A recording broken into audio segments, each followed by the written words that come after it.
The cholera epidemic is spreading. These are new cases. They're being screened before treatment. This outbreak isn't over. If anything, it's getting worse.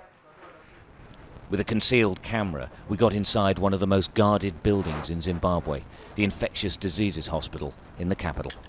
On the pretense of looking for the relative of an employee, we convinced a senior health official to help us. He works for President Mugabe's government. His opinion on what's happening here is illuminating. You have people who are already starving, and when they get dehydrated, it's almost impossible to rehydrate them.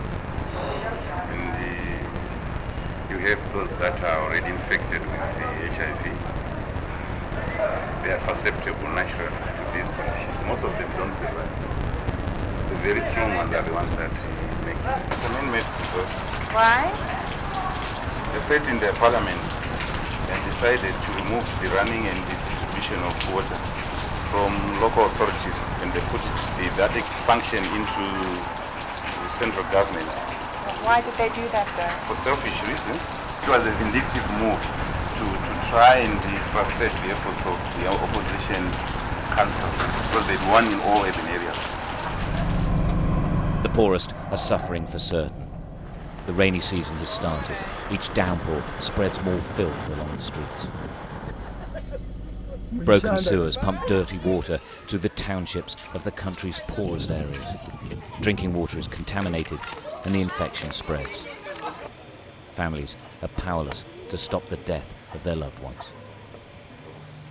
Most are too scared to talk openly. This lady's baby nephew died a day after he was admitted to hospital. Did the police come and take the bodies?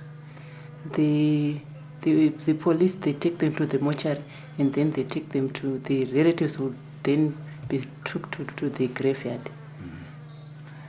And were a lot of people dying in the hospital? Yes, lots and lots of people dying at the hospitals. Any idea what sort of numbers that day that your niece died? That day there were 20 people who died. Whatever President Mugabe says, there are more and more cases of cholera. It's spreading from shanty towns like this one on the outskirts of Harare into the countryside. Every day we're being told of more and more cases, particularly away from the capital. The aid agencies are confirming it, the government's denying it. The aid agencies are struggling to fight a disease that was made worse by the state's refusal to acknowledge it, and because it is so dysfunctional and it can't cope. This hospital to the north of Harare is modern and large. Myself, about 20 people. It should be at the centre of cholera treatment in the area. Instead, it's deserted.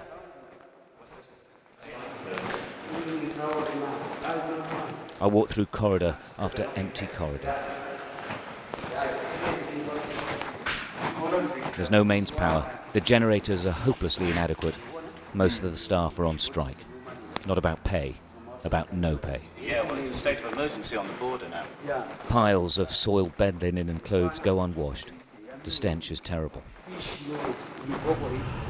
Zimbabwe is falling apart at nearly every level. The exception, of course, at the very top. In wards and tented clinics shielded from the outside world, President Mugabe's people are dying from a disease that is easy to treat if the social safety net is working. Zimbabwe's safety net collapsed years ago. Stuart Ramsey, Sky News, Harare.